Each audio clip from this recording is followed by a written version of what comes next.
செல்வம் தந்திடும் அடியார் படுத்துயராயிரவெல்லாம் நிலம் தரம் செய்யும் நீர் விஷம் வரும் அருளோடு பெருநிலமளிக்கும்.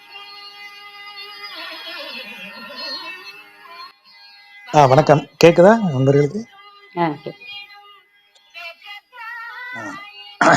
இன்றைக்கு திருத்தெற்றியம்பலம், அதுவும் இந்த திருநாங்கூரை சேர்ந்த தலம்தான். இந்த திருநாங்கூர் நம்ம ஏற்கனவே பார்த்த மாதிரி திருநாங்கூர் தான் ஊர். அதை சுற்றி 10 கோயில்கள் இருக்கு. திருநாங்கூர் கோயிலையும் சேர்த்து 11 கோவில். அப்ப இந்த கோவில் வந்து திருத்தெற்றி அம்பலம். அம்பலம் அப்படிங்கிறது மலையாளத்துல இன்றைக்கும் கோயிலுக்கு அம்பலம் தான் சொல்றாங்க. இங்க நம்ம வைணவ தலங்களுக்கு அம்பலம்ங்கிற பேர் இங்க மட்டும்தான் இருக்கு. இங்க இருக்கிற மூலவர் வந்து செங்கன்மால், பள்ளிகொண்ட ரங்கநாதர். அது பள்ளிகொண்ட கோயில்னு தான், பள்ளிகொண்ட பெருமாள் கோயில்னு சொன்னாதான் ஊர்ல தெரியும். ஆனா அங்க இருக்கிற பள்ளிகொண்ட பெருமாள் வந்து செங்கன்மால் பெருமாள். அவர் இரணியனோட ஃபைட் பண்ணிட்டு அந்த போரினால் சிவந்த கண்களுடன் வந்து படுத்ததுனால அவருக்கு அங்க சிவந்த கண்கள். ஆகவே அவர் செங்கன்மால்னு சொல்லப்படுகிறார். தாயார் செங்கமலவல்லி. இந்த இங்க இருக்கிற இந்த கோயில்ல இருக்கிற இது என்னன்னா, அவர் வந்து ஆதிசேஷனுக்கும் லக்ஷ்மிக்கும் அருள்வதற்காக இங்க வந்து அவங்க 2 பேரையும் சேர்த்துக்கிட்டதாக ஐதீகம். அவங்க 2 பேரும் இவர் இரணியவதத்திற்கு போகும்போது, நாங்க 2 பேரும் இங்க என்ன செய்யறது நீங்க இல்லாமன்னு கேட்கும்போது, இந்த இடத்துக்கு பலாசவனம்னு அப்ப பேரு. பலாசவனத்துல வந்து நீங்க இருங்க, தவம் ஏற்றி இருங்க, நான் வர்றேன் அப்படின்னு சொல்லி இங்க வந்து அவர்களோடு சேர்ந்து அவர் இங்க இருப்பதாக புராண கதை. அப்ப இந்த இடத்துல வந்து அவர் ஒரு ஒரு வென்றவராக, ஒரு வெற்றி கொண்டவராக ஒரு அசுர மன்னனை வென்று வந்து இங்க இருக்கிறார்.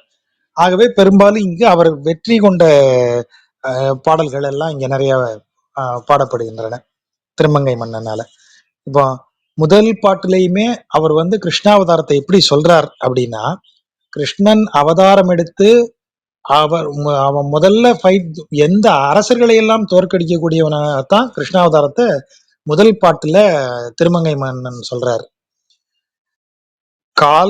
தந்தை கால் தளையும் உடன் கழல வந்து தோன்றி, தந்தையினுடைய கால் விலங்குகள் எல்லாம் கழன்று விழும்படியாக தோன்றினான், வந்து தோன்றினான்.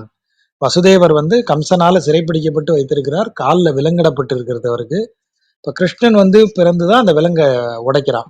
ஆகவே வசுதேவருடைய விலங்கை உடைப்பதற்கு வந்து பிறந்தான் அப்படின்னு அது அவன் பிறப்பின் நோக்கமே அதுவாக சொன்னாலும், அதை விட முக்கியமா அவர் என்ன செய்திருக்கிறாரு கிருஷ்ணர் அப்படின்னா, மாற்று அரசர் மணிமுடியும் திரளும் தேசும் மற்ற அவர்தம் காதலிமார் குழையும் தந்தை கால்தளையும் உடன் கழல வந்து தோன்றி.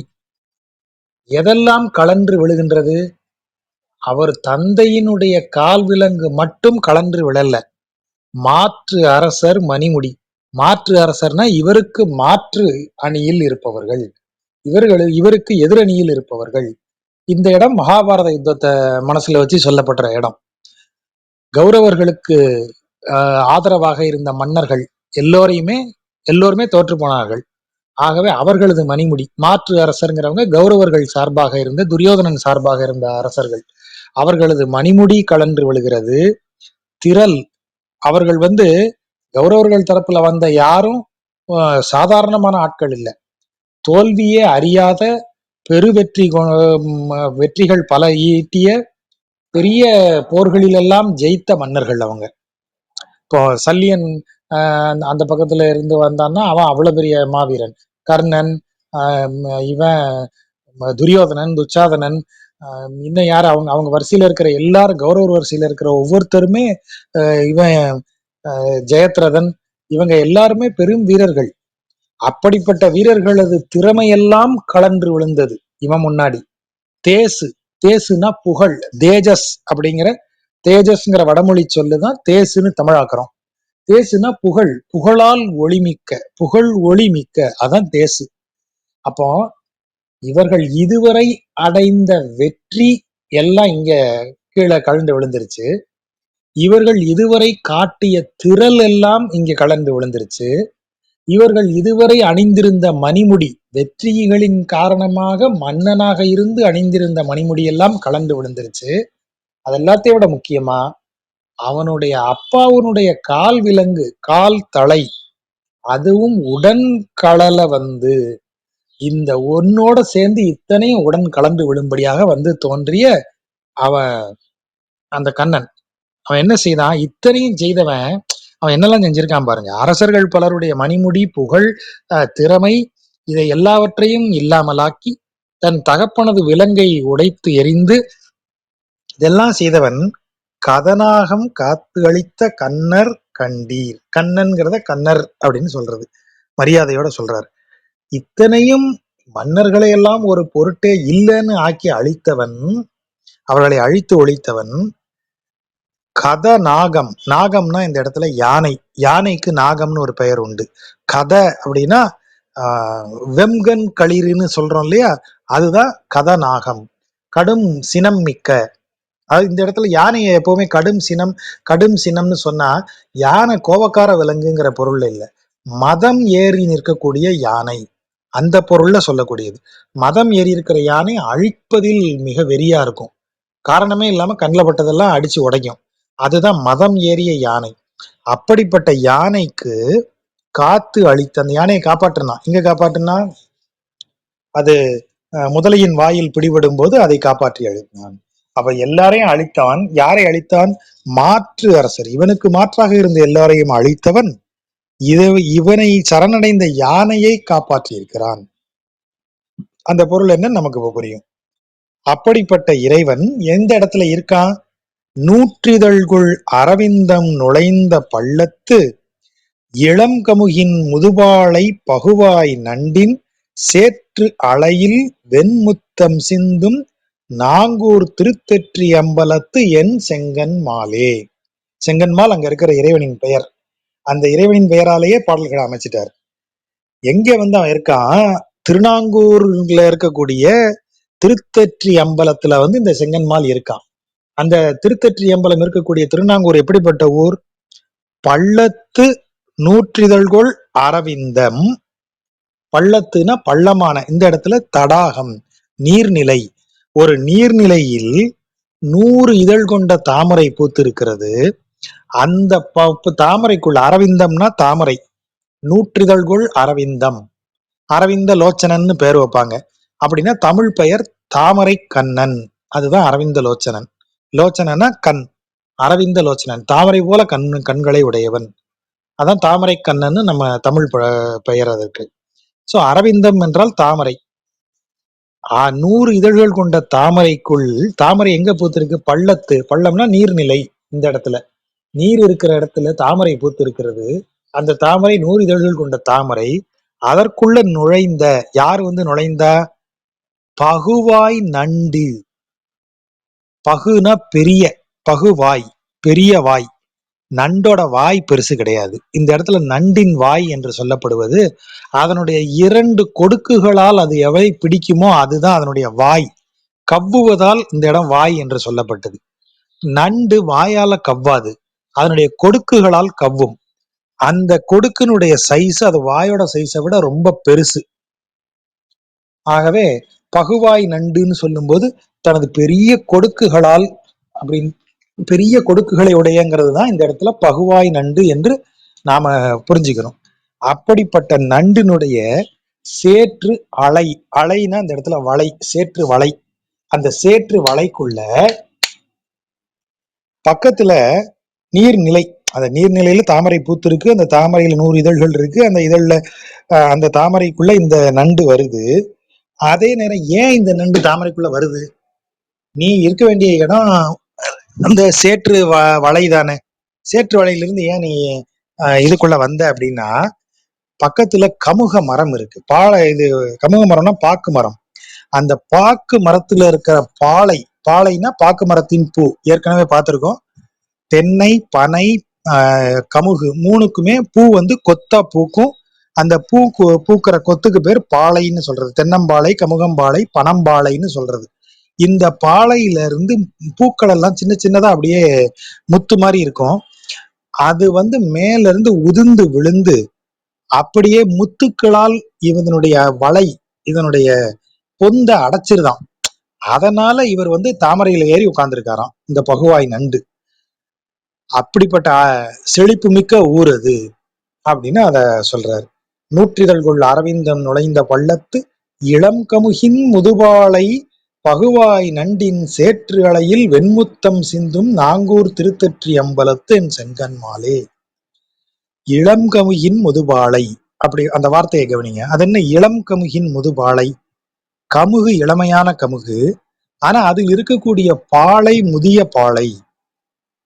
முதிய பாலைனா முத்துக்களை சிந்தக்கூடிய பெரும் பயன்களை தரக்கூடியது. அதுதான் மேல இருக்கிற கிருஷ்ணாவதாரம். அவன் இளைஞன், இளம் வயது உடையவன். இளம் வயதிலேயே அவன் பெரும் காரியங்களை செய்தவன். முத்துக்கள் சிந்துவதைப் போல அனைவருக்கும் பயனுள்ள விதத்தில் இப்படியான காரியங்களை செய்தவன். ஆகவே அதற்கு ஒப்புதலாகத்தான், அதற்கு ஒப்பு வைத்துதான் இளம் கமுகின் முதுபாலை வெண்முத்தம் சிந்தும் அப்படிங்கிற வார்த்தையை நம்ம பொருள் கொள்ளணும். மேல சொல்லியிருக்கிறது புறம் பாருங்க. காதலிமார் குழையும்ங்கிற சொல்ல நம்ம விட்டுட்டோம். காதலிமார் குழையும்னா அழகான ஆபரணங்களை காதுகளில் அணியக்கூடியது, பெண்கள் அணிவாங்க. இவன் இப்ப என்ன பண்ணிட்டான்?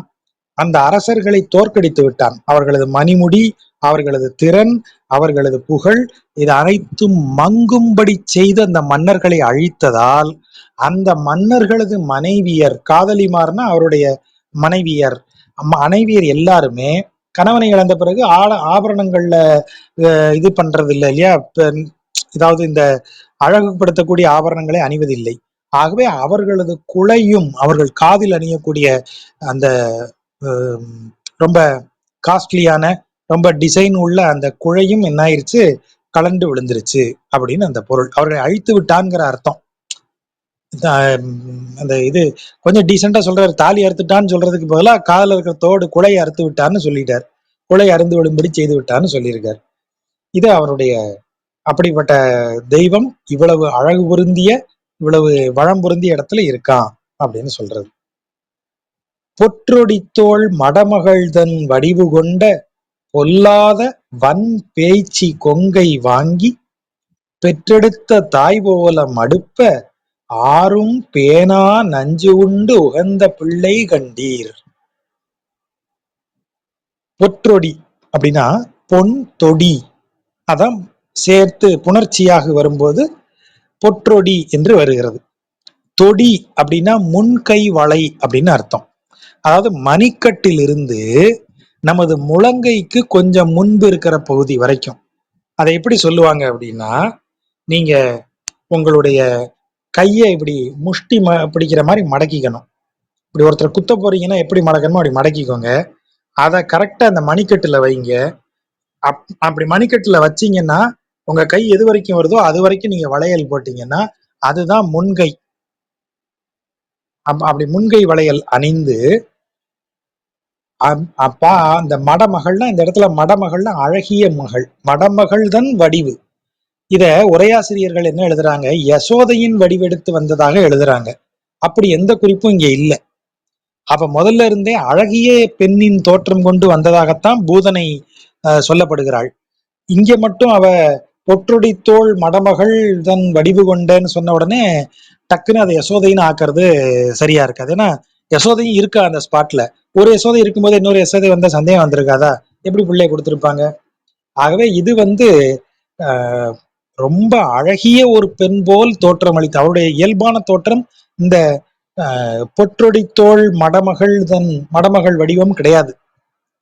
பொன்னாலான முன்கை வளையல் அணிந்த அழகிய தோள்களை உடைய அழகிய பெண்ணாக வந்து பூதனை வடிவம் கிடையாது. ஆனா அவ எந்த வடிவம் கொள்ளுகிறாள்? பொற்றொடித்தோள் மடமகள் தன் வடிவு கொண்ட, அப்படி அழகிய இளம்பெண்ணாக ஒரு வடிவத்தை எடுத்து வர்றவ யாரு? பொல்லாத வன் பேய்ச்சி, மிக பொல்லாதவளான வன் பேய்ச்சி, வன்னுனா வலிமை மிக்க, பேய்ச்சி அரக்கி, கொங்கை வாங்கி தன் மார்பை எடுத்து பெற்றெடுத்த தாய் போல. பிள்ளைக்கு மார்பை எடுத்து வாயில கொடுக்கணும் தாய். அப்பதான் அந்த குழந்தைக்கு தெரியும். ஏன்னா அந்த குழந்தையாக எழுந்து பற்றி உண்ணத் தெரியாது. கை காலே அதற்கு இன்னும் இதாகல, கோஆர்டினேஷன் வராது. அப்ப தாயார் தான் எடுத்து குழந்தைக்கு கொடுக்கணும். இவ என்ன செய்யறா, அப்படி பெற்றெடுத்த தாய் போல அந்த பிள்ளைய தூக்கி தனது மார்பை எடுத்து அந்த குழந்தைக்கு வாயில அப்படி கொடுக்குறா. அதுதான் மடுப்ப. மடுப்பன்னா எடுத்து வாயில அப்படி திணிக்கிறது. அப்படி கொடுக்குறா. அவ கொடுத்தது பாலா, நஞ்சு. யாராவது நஞ்சை விரும்புவார்களா? உலகத்தில் நஞ்சை விரும்புபவர் எவராவது உண்டா? இல்ல. ஆகவேதான் ஆரும் பேனா நஞ்சு எவரும் விரும்பாத. பேணாதன்னா பேணுதல்னா என்ன? வைத்திருத்தல், டு மெயின்டைன். அப்படி யாரும் மெயின்டைன் பண்ண விரும்பாத நஞ்சை உண்டு. எப்படி உண்டா?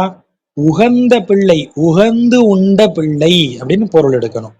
அவன் எவரும் விரும்பாத நஞ்சை கூட உகந்து உண்ட பிள்ளையாக இருந்தான் அப்படின்னு அதுக்கு பொருள். ஏன் நஞ்சை அவன் விரும்பி உகந்து உண்ணக்கூடியவனாக இருக்கிறான் அப்படின்னா, அவனுக்கு நஞ்சு அமுதம் ஆகிய இரண்டுமே ஒரு பொருட்டு கிடையாது. அமுதத்தையே இவன் தான் எடுத்து தேவர்களுக்கு கொடுக்கறானே தவிர, தேவர்கள் இருந்து அசுரர்கள் பிடுங்கிக்கும் போது திரும்பவும் வந்து தேவர்களுக்கு அதை வாங்கி கொடுக்கிறான். சாமர்த்தியமா அசுரர்கள்ட்ட இருந்து வாங்கி தேவர்களுக்கு கொடுக்கறான். அவன் குடிச்சானா ஒரு தடவையாது? அவனுக்கு அமுது தேவைப்படாது. அவன் காலத்தை வென்றவன். அமுது தேவைப்படுவது போகத்தில் ஆழ்ந்திருப்பவர்களுக்குத்தான். அவனுக்கு நஞ்சையும் அவன் விரும்பி உண்ணக்கூடியவன், அமுதத்தையும் விரும்பி உண்ணக்கூடியவனானா இல்ல. நஞ்சும் அமுதும் அவனுக்கு ஒரு போல இருக்கும். ஆகவேதான் இந்த வார்த்தையை சொல்றாரு. ஆரும் பேனா நஞ்சு, எவரும் விரும்பாத நஞ்சை அவன் விரும்பி உண்டான். அப்படிப்பட்ட பிள்ளை. நெல் தொடுத்த மலர் நீலம் நிறைந்த சூழல். நெல் மேல் தொடுக்கப்பட்ட மலர். நெல்லுக்கு மேல மலரை கட்டி வச்சிருக்காங்கன்னு ஒரே பொருள் இருக்கு. அது அப்படி அல்ல. கருணைதல் பூக்கள் பூத்திருக்கு. கருணைதல் பூக்கள் எங்க பூத்திருக்கும்? நீர் நிரம்பிய இடத்தில், நீர் வளம் மிக்க இடத்தில் கருணைதல் பூக்கள் பூத்திருக்கும். வயலெல்லாம் தண்ணி நிறைஞ்சிருக்கு, அதுல நெல் விளைஞ்சிருக்கு, நெல்லோட சேர்ந்து கருணைதல் பூக்களும் விளைஞ்சிருக்கு. அது பார்க்கறதுக்கு எப்படி இருக்கு? தள்ளி இருந்து பார்த்தா இந்த நெல் பயிரோட சேர்ந்து அந்த கருநீல, அந்த கோழை மலர், சாரி அது என்னது, அந்த ஒரே நிமிஷம், ஒரு செகண்ட், அந்த கருங்குவளை மலர், அந்த கருங்குவளை மலர் நெல்லோட சேர்ந்து வளர்ந்து அப்படி பூத்து நிக்குது. தள்ளி இருந்து பாத்தீங்கன்னா நெல்லுக்கு மேல அந்த பூ பூத்த மாதிரி, நெல்லே ஒரு நீல கலர்ல பூ பூத்த மாதிரி இருக்கான். அந்த காட்சியை அதை நீங்க கற்பனை பண்ணணும். அப்படி ஒரு ஒரு சீன் காட்டுறாரு. வயல் பூரா நெல் விளைஞ்சிருக்கு, நெல்லுக்கு இடையிலேயே நீரின் வளம் காரணமாக கருநெய்தல் பூக்கள், இந்த நெய்தல் பூக்களும் வளர்ந்திருக்கின்றன. இந்த நெய்தலும் நெல்லுக்கு உயரத்துக்கு வளர்ந்து பூத்திருக்கு. அது தள்ளி இருந்து பார்த்தா நெல்லே பூத்தது போல, நீல நிறத்தில் நெல்லே பூத்தது போல. அதான் நெல் தொடுத்த மலர். அந்த மலர் அப்படி நெல்லுல தொடுத்து வச்ச மாதிரி பூத்திருக்கு எல்லாம். அப்படி நிறைந்த சூழல் சொல்றாரு. அந்த அந்த இடமே அப்படித்தாங்க இருக்கு. அந்த இடத்துல இப்ப மலர் இருந்தா அங்க என்ன இருக்கும்? வண்டு இருக்கு. இருஞ்சிறைய வண்டு ஒலியும். இருனா அழகிய, சிறைனா இறக்கை. இருஞ்சிறைய அழகிய இறக்கையை கொண்ட வண்டு ஒலி. அதுக்கு பேர் என்ன? வண்டினுடைய ஒலிக்கு பேரு முரல்தல் அப்படின்னு தமிழ்ல பேரு. வண்டினுடைய முரலும் ஒலியும் நெடுங்கனார்தம் சிற்றடி மேல் சிலம்பு ஒலியும் மிழற்றும். நெடுங்கனார், நீண்ட கண்களை உடையவர்கள், நெடுங்கண் உடையவர்கள், அதான் நெடுங்கனார். நெடுங்கண்ணுடைய பெண்களுடைய சிற்றடி மேல், சிறிய பாதங்களின் மேல் சிலம்பு ஒலி. அதாவது சூழல் எப்படி இருக்கு? நெல்லெல்லாம் நீல நிறத்துல மலர் பூத்த மாதிரி இருக்கு. அங்க வண்டின் ரீங்காரம் எல்லாம் அப்படியே ஒலி செய்து கொண்டே இருக்கிறது. அதோட சேர்ந்து ஒரு மிளற்றல் ஒலி. வண்டின் ரீங்காரம் எப்படி இருக்கும்? முரல் ஒலி. அது ஏதோ அப்படி தம்புரா ஒலி மாதிரி கேட்டுட்டே இருக்கும்போது இடையில சில் சில்லுன்னு ஒரு மிளற்றும் ஒலி. எப்படி? யாரு? அங்க இருக்கிற நீண்ட கண்களை உடைய அழகிய இளம் பெண்களினுடைய சிறிய பாதங்களில் இருக்கக்கூடிய, அணிந்திருக்கக்கூடிய அந்த சிலம்பினுடைய ஒலியும் கலந்து கேட்கக்கூடிய திருநாங்கூரில் இருக்கும் திருத்தொற்றியம்பலத்துல செங்கன்மால் இருக்கான். இதன் பொருள் என்ன? அந்த இடத்தினுடைய வளம் எப்படிப்பட்ட வளம் அது சொல்லப்படுகிறது. அங்க இருக்கக்கூடிய ஆட்கள் எப்படி இருக்காங்க? மகிழ்ச்சியோட இருக்காங்க. பெண்கள் எல்லாம் சிலம்பொலிக்க நடந்து போகிறார்கள். அவ்வளவு மகிழ்ச்சியோட அவங்க ஓடி விளையாடுகிறார்கள், ஆடுகிறார்கள், பாடுகிறார்கள் நம்ம எடுத்துக்கணும். அப்படி மக்கள் மகிழ்ந்து இருக்கக்கூடிய இடம். படலடைத்த சிறுகுரம்பை நுழைந்து புக்கு பசுவெண்ணெய் பதம் ஆற பண்ணை முற்றும் அடலடர்த்த வேல்கனார் தோக்கை பற்றி அலந்தலைமை செய்துழலும் ஐயன் கண்டீர். ஐயன் கிருஷ்ணன் அவன் செய்த குறும்பு என்ன குறும்பு செய்து வச்சிருக்கான்? அப்படியே படல் அடைத்த, நமக்கு இப்போ சொல்றதுனால வேலி படல், இந்த படல் கதவுன்னு அந்த மரத்தினால் செய்த கதவு, அந்த படல் போட்டு அடைச்சு சிறு குரம்பை, சின்ன குடிசை, தனியா ஒரு குடிசை மாதிரி போட்டு அதுக்குள்ள பத்திரமா எதை எடுத்து வச்சிருக்காங்க? பசுவெண்ணெய் பதம் ஆற, நல்ல வெண்ணெயை எடுத்து அப்படி வச்சிருக்காங்க. இவன் என்ன செஞ்சிருக்கான்? சத்தம் இல்லாம அந்த படல் கதவை ஏறி தாண்டி குதிச்சு அந்த குடிசைக்கு உள்ள புகுந்து பதம் ஆறனா, பதம்ங்கிறதுக்கு பதமங்கிற சொல்லுக்கு உணவு உண்ணுதல்னு ஒரு பொருள் வேற இருக்கான். பதம் ஆறனா இந்த இடத்துல வயிறு நிறையங்கிற பொருள். பதம் ஆற அவனுடைய வயிறு நிறையும்படியாக மொத்தமா காலி பண்ணிட்டான். பண்ணிட்டு சும்மா போனாலும் இதாகாது. அடல் அடர்த்த வேல் கனார், அப்படியே கூர்மையும் ஒளியும் மிக்க கண்களை உடைய, வேல் போன்ற கண்களை உடைய அந்த ஆய்ச்சிய பெண்களினுடைய தோக்கை பற்றி, தோக்கைனா முந்தானை, அவர்கள் அணிந்திருக்கக்கூடிய தோக்கை, அந்த முந்தானையை பற்றி இழுத்து அலந்தலைமை கடும் சேட்டைகளை செய்கிறான். செய்து உழலும், ஒரு தடவை செய்யல, ரெண்டு தடவை செய்யல, பல தடவை இதையே வேலையா செஞ்சுக்கிட்டு இருக்கான். அவங்க குடிசைக்குள்ள எடுத்து வச்சதெல்லாம் போய் திருடி தின்னுட்டு அவங்களுடைய சேலை முந்தானையை பிடிச்சு இழுத்து விளையாடி, சரி இது என்ன ரெண்டு மூணு பேர் வீட்டுல செய்யறானா, பண்ணை முற்றும் மொத்த ஆயர்பாடியிலையும் இதே வேலையா திரியறான். யார கேட்டீங்கன்னாலும் அவங்க வீட்டுக்கு வந்திருக்கான், அவங்க வீட்டுல வெண்ணெய் எடுத்து வச்சதை தின்னு இருக்கான், அவங்க சேலையை பிடிச்சு இழுத்து விளையாடி இருக்கான். ஒரு பொம்பளை பாக்கி இல்லாம அவ்வளவு பேர் இந்த கம்ப்ளைண்ட் சொல்றாங்க. பண்ணை முற்றும் படலடைத்த சிறுகுரம்பை நுழைந்து புக்கு பசுவெண்ணெய் பதமாற அடலடர்த்த வேல்கனார் தோக்கை பற்றி அலந்தலைமை செய்து உழலும் ஐயன் கண்டீர். உழலும்னா அதுவே வேலையா இருக்கும். அப்புறம் பண்ணை முற்றும் போய் செய்யணும்னா இதேதான் வேலையா இருக்கணும். இப்படி செஞ்சிட்டு இருக்கான். அப்படிப்பட்ட ஐயன் எங்க இருக்கான்? மடலெடுத்த நெடுந்தெங்கின் பழங்கள் வீழ, தெங்கு அப்படின்னா தென்னை மரம், நெடுந்தெங்கு உயரமாக வளர்ந்த தென்னை, தெங்கின் பழங்கள் தேங்காய், அந்த கவுண்டமணி செந்தில் ஜோக்ல செந்தில் கேட்கிற மாதிரி இது மட்டும் பழம் இல்லையானே, இது திரும்ப என் காயின்னு கேட்ட மாதிரி தேங்காய்க்கு நம்ம இப்ப தேங்காய்ன்னு அதை சொல்றோம். ஆனா முன்னாடி அதை தெளிவான வார்த்தையில சொல்லியிருக்காங்க, தெங்கம் பழம். நம்ம இன்னைக்கு தேங்காய்ன்னு சொல்றது விளைந்தது இல்லையா, தேங்காயின் இன்னைக்கு இன்னைய தேங்காய்க்கு பேரு ஒரிஜினல் பெயர் தெங்கம் பழம். அப்ப அது காயா இருக்கும் போது இளநீர், தெங்கின் இளநீர், தெங்கின் பழம். தெங்கின் பழத்தை நம்ம காயாக்கிட்டோம், தேங்காய் ஆக்கிட்டோம். ஏன்னா அது நீரா தானே இருக்கு, ஆகவே இதை காய் ஆக்கிடுவோம் அப்படின்னு ஆக்கிட்டோம். ஸோ தேங்காய்க்கு தேங்காய் பழம் இல்லைன்னு நம்ம சொல்றோம். ஆனா நாம இப்ப தவறான சொல்ல பயன்படுத்துறோம். பழைய தமிழ்ல அதை விவரமா தெங்கம் பழம் தான் சொல்லியிருக்கோம். மடல் எடுத்த நெடுந்தெங்கின் பழங்கள் வீழ, மடல்னா மேல மட்டை, நம்ம இப்ப மட்டைன்னு சொல்றதுதான் மடல். மட்டையில ஒட்டிட்டு இருக்கு தேங்காய், அதாவது தெங்கம்பழம். இப்ப மடல் எடுத்தனா அதுல இருந்து விழுந்துருச்சு. நமக்கே தெரியும் தேங்காய் விளைஞ்சிருச்சுன்னா மரத்துல நிக்காது, அதுவே உதிர்ந்து கீழே விழுந்துரும். அப்படி உதிர்ந்து விழுந்த தேங்காய எங்க விழுது? அந்த தேங்காய் எல்லாம் அதற்கு கீழே இருக்கக்கூடிய, ஏன்னா இது நெடுந்தெங்கு உயரமா வளர்ந்த தேங்காய், விழும்போது கீழே இருக்கிற மாமரங்கள் மேல விழுது. அதனால என்ன ஆகுது? மாமரங்கள்ல இருக்கக்கூடிய மாம்பழங்களும் சேர்ந்து உதிருது. தென்னை மரத்துல இருந்து தேங்காய் விழுந்து மாமரத்துல பட்டு மாங்கனிகளும் சேர்ந்து உதிர்ந்து அதெல்லாம் எதுல விழுந்திருக்கு? இந்த சம்பவம் நடக்கிற இடம் பூரம் காவிரியினுடைய கரை. சோ இந்த தேங்காய் விழுந்தது, இந்த மாம்பழம் விழுந்ததெல்லாம் காவிரி கரையில விழுந்திருக்கு, காவிரியிலேயே விழுந்திருக்கு.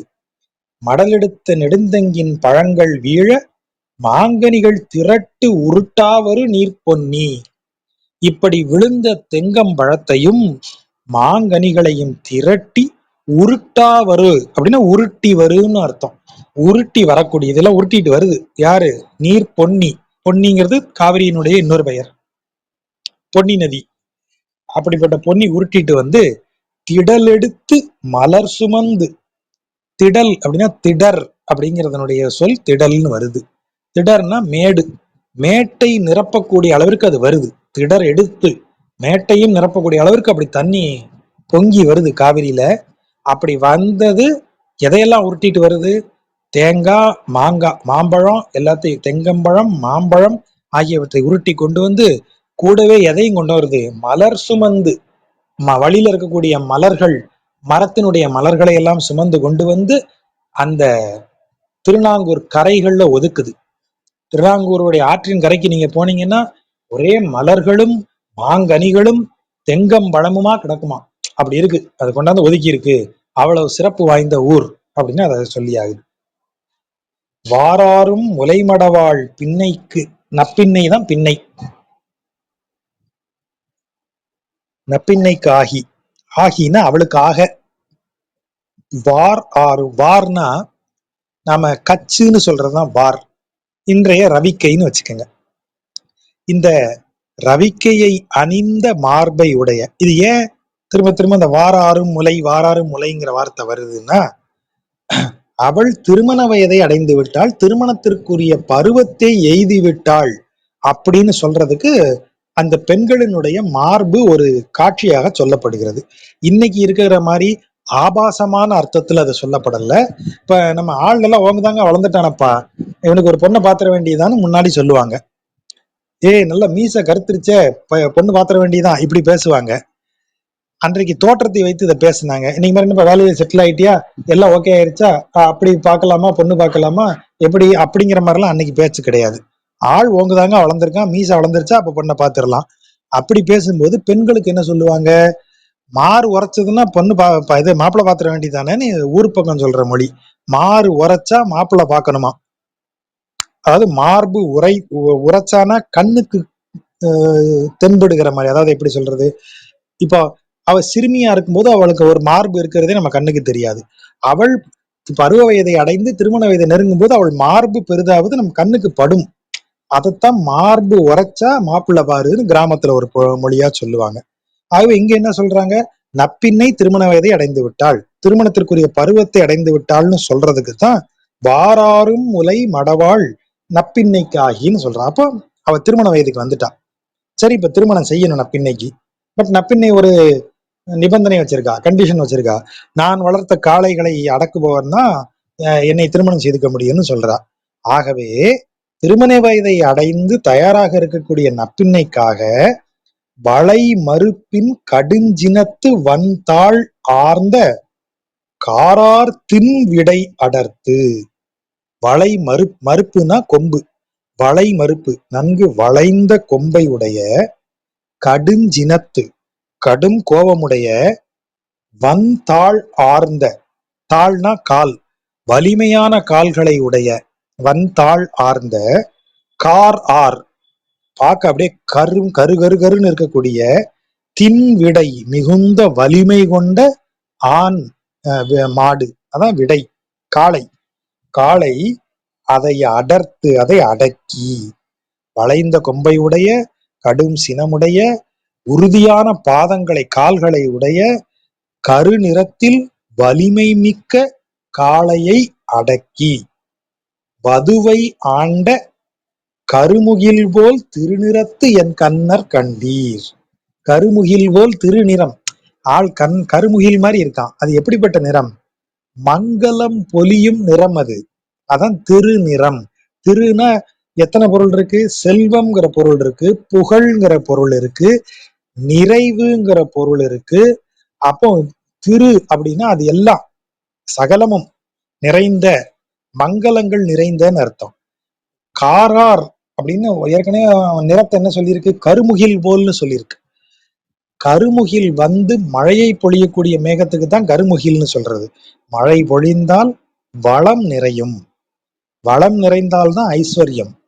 அப்ப அந்த வளத்தை தரக்கூடிய மேகத்தின் நிறத்தில் இருக்கிறதுனால அது திருநிறம் என்று சொல்லப்பட்டது. வளத்தை, புகழை, செல்வத்தை தரக்கூடிய நிறம் அது. ஆகவேதான் கருமுகில் போல் திருநிறத்து என் கண்ணர் கண்டீர்னு திருமங்கை மன்னன் கொஞ்சறாரு கண்ணனை. வதுவை ஆண்ட, வதுனா என்ன, வடமொழி சொல். வது வரன். வரன் பாக்குறது நம்ம அடிக்கடி சொல்றோம். வரன்னா மாப்பிள்ள, மணமகன். வது அப்படின்னா மணமகள். மாத்தி சொல்றேனோ, கொஞ்சம் கன்ஃபியூஷன் ஆயிருச்சு, மாத்தி சொல்றேன்னு நினைக்கிறேன். செக் பண்ணிட்டு சொல்றேன். திடீர்னு எனக்கு இந்த மாதிரி திடீர்னு கன்ஃபியூஷன் வந்துடும் வரன் வதுல. அப்போ வதுவை, ஆமா வதுவைனா பெண் தான். வதுவை ஆண்ட, வதுங்கிறது மணமகள், மணமகன் வரன். ஆமா, இன்னும் ஞாபகம் வச்சிருக்கேன். மணமகன் வரன், மணமகள் வது, வதுவை ஆண்ட. இந்த இடத்துல வது யாரு? வாராரும் முளைமடவாள் நப்பின்னை. நப்பின்னை தான் மணமகள். அவளை இவன் என்ன செய்தான்? இந்த மிகுந்த வலிமையுடைய காளையை அடக்கி அவளை மனம் கொண்டான். அப்படிப்பட்ட கருமுகில் போல திருநிறமுடைய கண்ணர் இங்க பாத்தீங்களா? அவரை எங்க இருக்கார் சார்? அவரை பார்க்கலாம்னா, ஏறாரும் மலர்பொழில்கள் தழுவி எங்கும் எழில்மதியை கால் தொடர. ஏறாரும், ஏர்னா சிறப்பு, அழகு, ரெண்டு பொருள் இருக்கு. ஏறாரும் மலர்பொழில்கள், இந்த இடத்துல அழகு மிக்க மலர் சோலைகள், அதாவது நீர்நிலையோடு கூடிய மலர் சோலைகள் தான் பொழில்னு பேர். ஏறாரும் மலர்பொழில்கள், அதாவது நீர்நிலையோடு கூடிய சோலைகள், அழகுமிக்க சோலைகள். அதை தழுவி எங்கும், அதை ஒட்டி எல்லா இடத்துலையும் எழில் மதியை, அழகிய நிலவை கால் தொடர. அப்படின்னா அந்த நிலவை இப்படி அப்படி அந்த பக்கம் போகக்கூடாதபடி அப்படி அதனுடைய காலை தொடர்ந்துட்டே போகுது. அதாவது என்ன அர்த்தம் அப்படின்னா, இப்படி நிமிர்ந்து நீங்க நிலாவை பாருங்க. திருநாங்கூர்ல இருந்து அங்க இருக்கக்கூடிய விலங்கு சோதி சீராரும் மணிமாடம், ஒளி பொருந்திய சீர்மிக்க மணிமாடம் அந்த நிலாவை தொட்டுக்கிட்டே இருக்கிற மாதிரி இருக்கும். அப்படின்னா என்ன அர்த்தம்? நீங்க எந்த டைரக்ஷன்ல திரும்பி நிலாவை பார்த்தீங்கன்னாலும் அந்த நிலாவை தொட்டுட்டு இருக்கிற மாதிரி மாடம் இருக்கும். அப்படின்னா என்ன அர்த்தம்? அந்த ஊர்ல மாடங்கள் அப்படி நிறைந்து இருக்கின்றன அர்த்தம். இப்ப நீங்க அந்த கோயில் கோபுரத்துக்கு கீழே நின்று இப்படி பாத்தீங்கன்னா கோபுரம் போய் நிலாவை தொடர மாதிரி தெரியும். இந்த பக்கம் திரும்பி தள்ளி வந்து பாத்தீங்கன்னா தொடர மாதிரி தெரியாது. ஏன்னா கோபுரம் அளவுக்கு உயர்ந்த கட்டிடங்கள் இல்லை. ஆனா இங்க எப்படி இருக்கு? சோலைகளும், சோலைகளை ஒட்டி மாடங்கள் எப்படி இருக்கு? மாடங்கள் விலங்கு சோதி சீராரும் மணிமாடம், ஒளி பொருந்திய அழகுமிக்க மாடங்கள் நிலாவை தொடர மாதிரி எல்லா டைரக்ஷன்லயும் இருக்குப்பா. எங்க பார்த்தாலும் நிலா கீழே ஒரு மாடம் தெரியுது. அப்படி இருக்கக்கூடிய செழிப்பு மிக்க ஊர். இயற்கை வளத்தை எவ்வளவு நேரம் சொல்லியாச்சு. காவிரி இனத்தை கொண்டாந்து தரும், அங்கேயே நெல் எப்படி விளையும், அங்கேயே எப்படி தாமரை எல்லாம் பூத்து குலுங்கும், இப்ப கமுக மரம் எப்படி இருக்கும்னு எல்லாம் இயற்கை வளங்களை சொல்லியாச்சு. இப்போ அங்க இருக்கிற மனிதர்களது செயற்கை வளம் சொல்ல வேண்டாமா? அதுதான் இந்த விலங்கு சோதி சீராரும் மணிமாடம். அந்த பொழில்கள், அந்த பொழில் மனுஷன் செஞ்சது, இந்த மாடங்கள் மனிதர்கள் செய்தது. ஆகவே அங்க இயற்கை அழகோடு செயற்கை அழகும் சேர்ந்து விளங்குது. கலை இலங்கும் அகல் அல்குல் கமலப்பாவை. கலை இலங்கும் அப்படின்னா, கலைனா அழகு அப்படின்னு ஒரு பொருளை சொல்லிட்டாங்க. ஆனால் இது முதற்குறை அப்படின்னு இலக்கியத்துல சொல்லப்படுவது, இலக்கணத்துல சொல்லப்படுவது. மேகலை அப்படின்னு ஒரு ஆபரணம் இருக்கு. இந்த மேகலை எனும் ஆபரணம் கிட்டத்தட்ட நம்ம ஒட்டியானம் இருக்கு இல்லையா, ஒட்டியானத்தை மாதிரியே இருக்கக்கூடிய ஒரு ஆபரணம். ஒட்டியானத்தினுடைய இன்னொரு டிசைன் தான் மேகலை, இடுப்பில் அணிவது. இந்த மேகலை இலங்கும் அப்படிங்கிறது மீட்டர்ல உட்கார்ல. ஆகவே மேய கட் பண்ணி நீங்களே புரிஞ்சுக்கிங்கடான்னு சொல்லிட்டாரு திருமங்கை மன்னன். கலை இலங்கும், அதுல ரெண்டு பொருள் வருது. மேகலை இலங்கும்னாலும் சரிதான், கலை என்றால் அழகு, அழகு இலங்கும்னு சொல்லிட்டாலும் ஓகே தான். ஆகவே அது கலை இலங்குன்னு போட்டார். கலை இலங்கும் அகல், அகன்ற அல்குல் கமலப்பாவை, இடுப்பு பிரதேசம். ஏற்கனவே நம்ம பார்த்திருக்கோம், அல்குல்ங்கிறது பெண்ணுறுப்புன்னு மட்டும் மொழிபெயர்த்தது தமிழ் இவங்க செய்த தவறு. அல்குல் என்பது நமது தொப்புளுக்கு கீழே, நமது இதுக்கு இரு கால்களும் இணையும் இடத்திற்கு கொஞ்சம் கீழே வரைக்கும் இருக்கக்கூடிய பிரதேசம் சரியாக சொன்னால் உள்ளாடை அணியும் பிரதேசம் மொத்தமும் அல்குல் என்று சொல்லப்படும். முன்னும் பின்னுமாக இந்த பிரதேசம் அகன்று இருக்கு, இடுப்பு அகன்று இருக்கு. அப்ப இடை இடுப்பு ரெண்டுக்கும் ஒரு சின்ன வித்தியாசம் என்னன்னா, நம்ம இப்படி சைடுல கை வச்சு பாருங்க, பெல்விஸ் போன், இந்த இடுப்பு எலும்பு இருக்கிற இடம் தெரியும். இந்த எலும்புக்கு மேல இருக்கிற இடம் டோர்சோ. இந்த எலும்புக்கு மேல இடுப்பு எலும்பு சைடுல இருக்கு இல்லையா, அதுக்கு மேல இருக்கிற இடம் மெலிந்தும் இந்த இடுப்பு இருக்கிற இடம் அகன்றும் இருக்கணும். அது ஆரோக்கியமான உடல். இடுப்பெலும்பு அகன்றும் அதற்கு மேலே இருக்கக்கூடிய வயிற்று பகுதியில அது குறுகியும் இருக்கணும். ஆகவே இங்க என்ன சொல்றாரு, மேகலை எங்க இருக்கும், கரெக்டா இந்த பெல்விஸ் போன், இந்த இடுப்பு சைடுல இருக்கக்கூடிய இடுப்பு பிரதேசத்துல இருக்கிற அந்த போன்ல தான் அது இப்படி கட்டியிருப்போம். நம்ம அங்கதான் இருக்கும். அந்த இடம் அகலமா இருக்கு. அப்ப அவ வயிறு எப்படி இருக்கு, குழிவான வயிறு, சிறிய வயிறு அப்படின்னு அர்த்தம். இடை சிறியது, இடுப்பு பெரியது. அதுக்காக தான் இந்த வார்த்தை. அகல் அல்குல் கமலப்பாவை. கமலம்னா தாமரை, தாமரையில் அமர்ந்த பாவை யாரு, ஸ்ரீதேவி தாயார் மகாலட்சுமியை சொல்றாரு. கலையிலங்கும் அகல் அல்குல் கமலப்பாவை ஒரு பக்கம், கதிர்முத்த வெண்ணகையாள் கருங்கன் ஆய்ச்சி. கதிர் போல ஒளி வீசும் கதிர் போல வெண்ணகை, முத்த வெண்ணகை, நல்ல பிரகாசமா ஒளி வீசக்கூடிய முத்தை போல புன்னகைக்கக்கூடிய, பல் அழகுக்கு சொல்றாரு அத, முத்தை போல புன்னகைக்கக்கூடிய கருங்கண்ணுடைய, கருமை நிறமான கண்ணை கொண்டு ஆய்ச்சியாகிய நப்பின்னை. அவங்க ரெண்டு பக்கம் இருக்காங்க தாயார், இந்த பக்கம் ஸ்ரீதேவி தாயார், இந்த பக்கம் பிராட்டி இவ நப்பின்னை. இவங்க ரெண்டு பேர் இருக்காங்க. ரெண்டு பேர் எப்படி இருக்காங்க தெரியுமா, முலை இலங்கும் ஒளிமணி பூன் வடமும் தேய்ப்ப. அவங்க இரண்டு பேரும் மார்பில் அணிந்திருக்கக்கூடிய பொன் வடம், அந்த மாலையானது, ஹாரம்னு சொல்றது வடமொழியில, ஹாரம் தான் வடம்னு தமிழ்ல. அந்த ஹாரம் அப்படியே மார்பில் உரச, அவங்க மார்பில் அணிந்திருக்கிறது தேய்ப்ப. உரையாசிரியர்கள்ல ஒருவர் என்ன சொல்றாரு, அவங்க மார்பில தேய்க்கப்படுகிறதுங்கிறாரு. அவங்க மார்பில தேய்க்கப்படுறது விஷயம் இல்ல. இவங்க ரெண்டு பேரும் எப்படி உட்கார்ந்துருக்காங்க, பெருமாளுக்கு இடமும் வலமுமா உட்கார்ந்துருக்காங்க சைடுல. அவங்க ரெண்டு பேரும் பெருமாள் மேல அப்படி சாஞ்சி இருக்காங்க. அவங்க மார்பில் அணிந்திருக்கக்கூடிய அந்த ஹாரம் இப்ப பெருமாள் சைடுல உட்காந்துருந்தா அவங்க அந்த தோல்ல உரசுது, அவர் தோல்ல வந்து உரசும்படியா உட்கார்ந்துருக்காங்க. ஆகவே அவன் தோல் எப்படி இருக்கு, மூவாதவரை நெடுந்தோள் மூர்த்தி கண்டீர். மூவாத, மூப்பை அடையாத, வரை நெடுந்தோள், வரைனா மலை, மலை மாதிரி வலிமை மிக்க நீண்ட தோல், ஒரு நாளும் மூப்பு அறியாத தோல். அப்படின்னு என்ன அர்த்தம், ஒரு நாளும் தளர்வு அறியாது அந்த தோல். மலை போன்ற விரிந்த நீண்ட வலிமை மிக்க தோல்.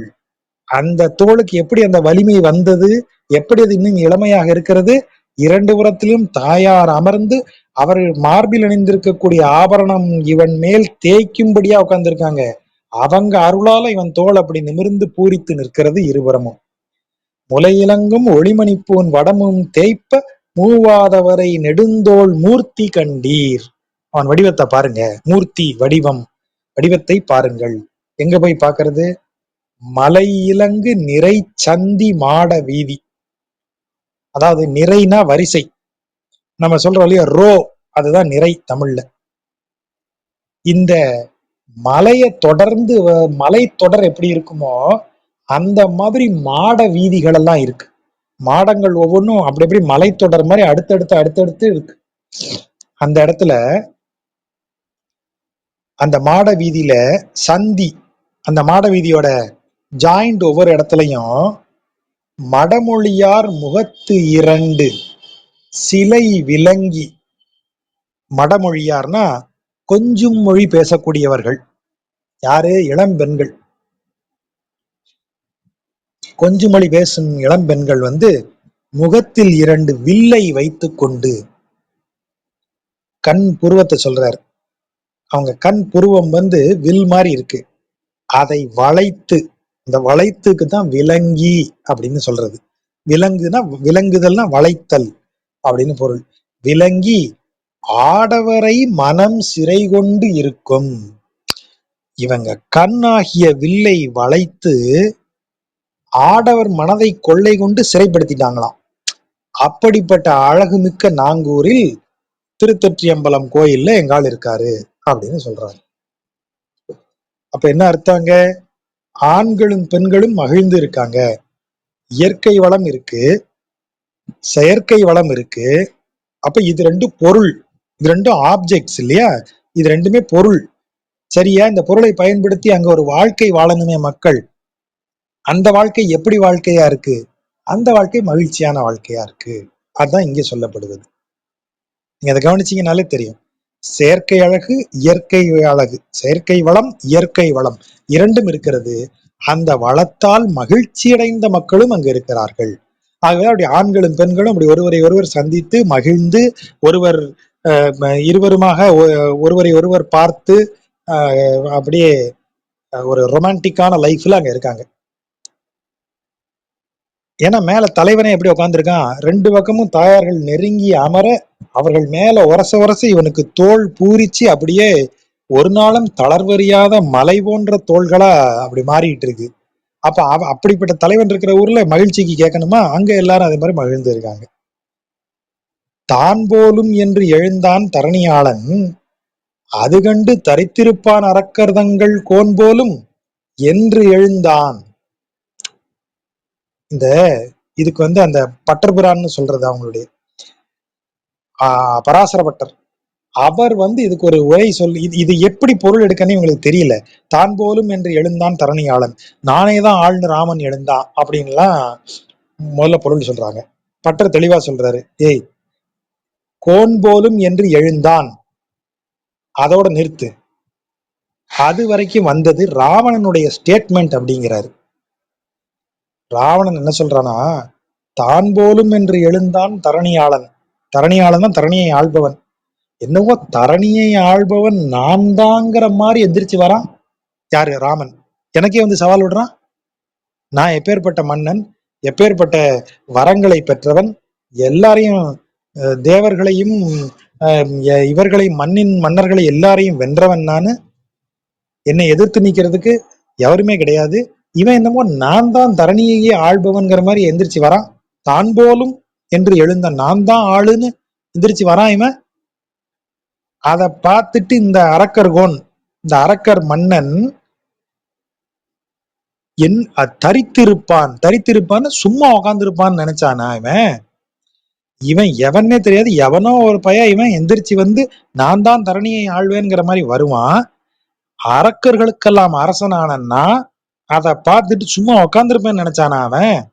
அப்படின்னு கோவப்படுறான் ராவணன் அப்படின்னு அதுக்கு பொருள் கொடுக்கிறாரு. அது பர்ஃபெக்டா மேட்ச் ஆகுது. தான் போலும் என்று எழுந்தான் தரணியாளன், அது கண்டு தரித்திருப்பான் அரக்கர்தங்கள் கோன் போலும். கம்பனை படிச்சீங்கன்னா இந்த இடம் கரெக்டா புரியும். கம்பன் இந்த மாதிரி அவன் இப்படி நீ நினைச்சானா என்ன அப்படின்னு இன்னொருத்தன் வந்து தன்னை என்ன நினைக்கிறான், தன்னை குறித்து இன்னொருவன் என்னவாக நினைக்கிறான்ங்கிறத ஒவ்வொரு கேரக்டரும் பேசுற மாதிரியே கம்பன் நிறைய பாடல் எழுதியிருப்பான். கம்பராமாயண வாசிச்சா அதுக்கு பொருள் எடுத்துடலாம். தான் போலும் என்று எழுந்தான் தரணியாளன், அது கண்டு தரித்திருப்பான் அரக்கர்தங்கள் கோன் போலும் என்று எழுந்தான் குன்றம் மன்ன 20 தோள் உடையவன். குன்றம் மன்ன, அவன் ஆளே மலை மாதிரி இருப்பான். 20 தோள்களோட அவன் என்னையா நினைச்சிட்டு இருக்கான் அந்த ராமன்? என்னமோ அவன் தான் என்னமோ தரணியை ஆள போற மாதிரி வந்து சவால் விடுறான் எனக்கு. என்னுடைய பராக்கிரமம் என்ன, நான் இதை பார்த்துட்டு சும்மா இருப்பேன் நினைச்சானா அவன்? தரித்திருப்பான், அது கண்டு தரித்திருப்பான், சும்மா உட்காந்துருப்பான் நினைச்சானா அவன்? அப்படின்னு சொல்லி கோபத்தோடு எழுந்து போருக்கு வந்தவன 20 தோள் உடன் துணித்த ஒருவன் கண்டீர். ஒருவன், ஒரே ஆள்தான். அதான் திரும்ப திரும்ப சொல்லப்படுவது ஒருவன், அவன் ஒருவனே, தனி ஒருவன். ஒருவன் ஒருவன் எத்தனை இடத்துல அவனை சொல்றாங்கன்னு கவனிங்க. ஒரே தெய்வம் நாராயணன் தான், ஒரே புருஷோத்தமன், ஒரே புருஷன் அவன் தான் அப்படின்னு சொல்லக்கூடிய வார்த்தை இது. 20 தோள்களையும் துண்டித்தவன் அவனை பார்த்தீர்களா? எங்க பாக்குறது? மான் போலும் மென்னோக்கின், மான் போன்ற மெல்லிய பார்வையும் செய்ய வாயார், சிவந்த வாயை உடையவர்கள். அதாவது நல்ல செரி லிப்ஸ், அப்படி உதடுகளை உடையவர்களும் மரகதம் போல் மடக்கிளியை கைமேல் கொண்டு, மரகத பசுமையில இருக்கக்கூடிய கிளிய கையில வச்சுக்கிட்டு, தேன் போலும் மென்மழலை பயிற்றும், தேன் போன்ற குரல்ல அதுக்கு மழலை சொல்லி தராங்க கிளிக்கு. யாரு? அங்க இருக்கிற இளம் பெண்கள் எல்லாம். மகிழ்ச்சியான வாழ்க்கை, ஹாப்பி லைஃப்.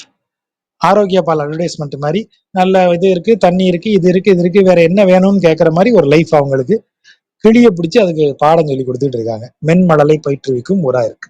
அப்படிப்பட்ட வளமிக்க ஊர்ல தான் இந்த 20 தோள்களையும் துணித்த தனி ஒருவனாகிய என் தலைவன் இருக்கிறான் அப்படின்னு சொல்றாரு. பொங்கு இலங்கு புரிநூலும் தோலும் தாழ பொல்லாத குரல் உருவாய் பொருந்தா வாணன் மங்கலம் சேர் மறைவேள்வி அதனுள் புக்கு மண்ணகலம் குறையிறந்த மைந்தன் கண்டீர். மைந்தன் இந்த இடத்துல அன்பின் மிகுதியால் சொல்லப்படுவது. மகாபலி சக்கரவர்த்தியினுடைய வேள்வி. பொருந்தா வாணன், ஏன் அவன் வாணன்னா அசுரன், பொருந்தா வாணன் ஏன்னா அவன் அசுரகுலத்திற்கு பொருந்தாத குணங்களை உடையவன். நம்ம ஏற்கனவே பார்த்த மாதிரி மகாபலி சக்கரவர்த்திங்கிறவன ஏன் திரும்ப திரும்ப இரண்யாசுரன், இரண்யாட்சன், கம்சன் எல்லோரையும் அசுரன்னு சொல்ற நாம இவனை மட்டும் ஏன் மகாபலி சக்கரவர்த்தின்னே சொல்றோம்? அவன் நீதி நெறி வழுவாமல் அரசாண்டவன். ஆகவேதான் அவனுக்கு பாதாள உலகத்தை ஆளும் இத இறைவன் கொடுக்கிறார். அவன் அசுரர்களுக்குரிய அகந்தையோ, அசுரர்களுக்குரிய தானெனும் எண்ணமோ, அசுரர்களுக்கு உரிய தீங்கு செய்யும் எண்ணமோ இல்லாமல் இருந்ததால் பொருந்தாவானன் என்று சொல்லப்படுகிறான். அசுரர்களுக்குரிய குணங்கள் எதுவும் பொருந்தாத அவன் மங்களம் சேர் மறை வேள்வி செய்கிறான். நல்ல நோக்கத்தோட வேள்வி செய்கிறான். இந்திரஜித் நிகும்பல யாகம் பண்ணான், அதுவும் வேள்விதான். ஆனா அந்த நோக்கம் என்ன? மங்களம் சேர் மறை வேள்வியாது இல்ல, அது தீமை சேர்க்கும் வேள்வி. ஆனா இங்க அசுர குணங்கள் எதுவும் பொருந்தாமல் இருக்கக்கூடிய வாணன் அனைவருக்கும் நலம் பயக்கும் பொருட்டு ஒரு வேள்வியை செய்கிறான். வேதத்தின் நெறியில் அந்த வேள்வியை செய்கிறான். ஆக அது மறை வேள்வி எனப்பட்டது. வேத நெறிப்படி செய்யப்பட்ட வேள்வி. அந்த வேள்விக்கு இவன் புக்கு உள்ள போறான். எப்படி போறான்? பொங்கு இலங்கு புரிநூலும், அப்படி தெரியக்கூடிய மாதிரி புரிநூல், பூநூல், அதான் புரிநூல், பூநூல் அணிந்து கொண்டு, அந்த பூநூல்ல தோல் இருக்கு. அதாவது பூநூல்ல மான் தோலை ஒரு சிறு துண்டு வச்சு முடிச்சு போட்டு வைப்பாங்க, அது மரபு. மான்தோல் அணிந்தவன் பிரம்மச்சாரி, அவன் ஸ்டூடெண்ட்னு தெரியும். அந்த மான்ஜோ இப்போ உண்டு, பூணூல் போடும்போது மான்தோல் சின்னதா முடிவாங்க. அது இந்த இரலை மான்னு ஒண்ணு உண்டு, பிளாக் பக்னு சொல்றோம் தெரியுமா? அந்த பிளாக் பக்ல இருந்து அந்த பக் வெரைட்டிலேயே பிளாக் பக் தான் இரலைன்னு சொல்லப்படுவது. அதனுடைய தோலை பெரும்பாலும் எடுப்பாங்க. ஆகவேதான் அதுக்கு கிருஷ்ணாஜினம் அப்படின்னு ஒரு பேர் உண்டு.